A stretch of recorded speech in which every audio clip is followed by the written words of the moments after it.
Good evening. Thank you for joining us for Advent Day 17. Today we're going to talk about the colors of Christmas. Christmas is so beautiful, so colorful, but many of the colors have special significance. For example, silver reminds us of Judas' betrayal of Jesus for 30 pieces of silver.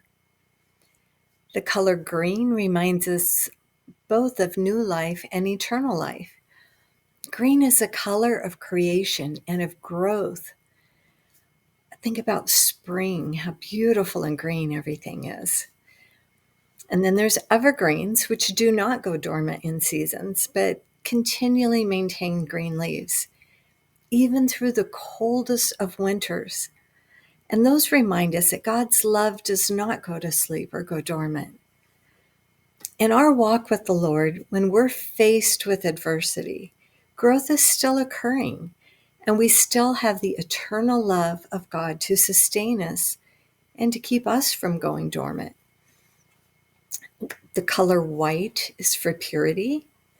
Jesus was the only man who was without sin, absolutely pure.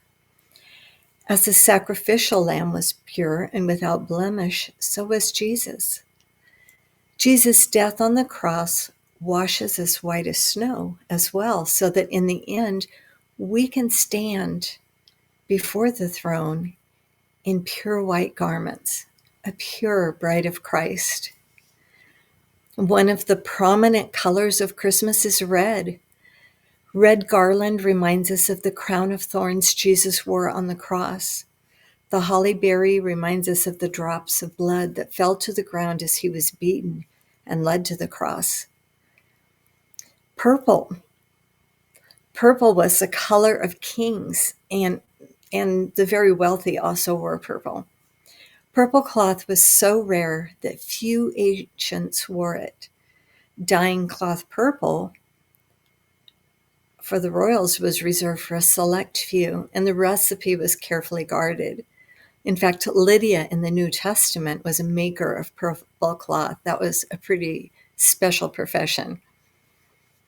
After Jesus was beaten and mocked, Pilate put a purple robe over his bleeding body, and his soldiers pressed a crown of thorns into his head. Then he was taken to the cross, and a sign that said King of the Jews was placed over his head. The color blue is a lapis stone associated with royalty. King of Kings again. Other colors that are significant, the curtains of the tabernacle were red, blue, gold, and purple. The robe of the high priest was those colors, and the veil to the Holy of Holies.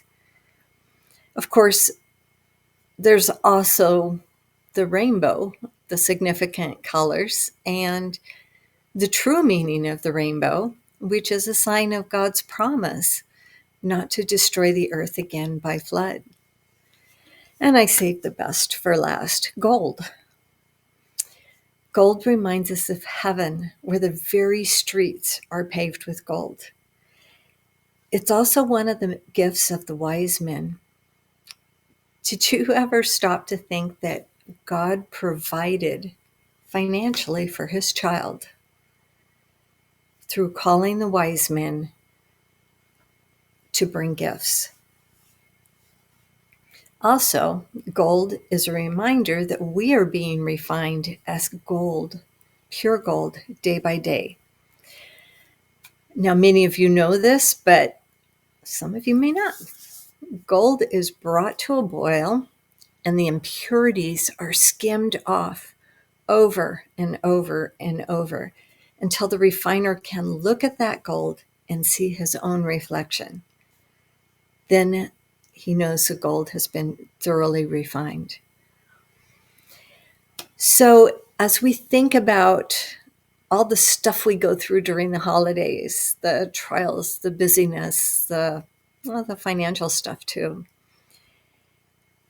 as we tire with some of those things and some of the adversities and the challenges we face, Are you tiring of the refining process?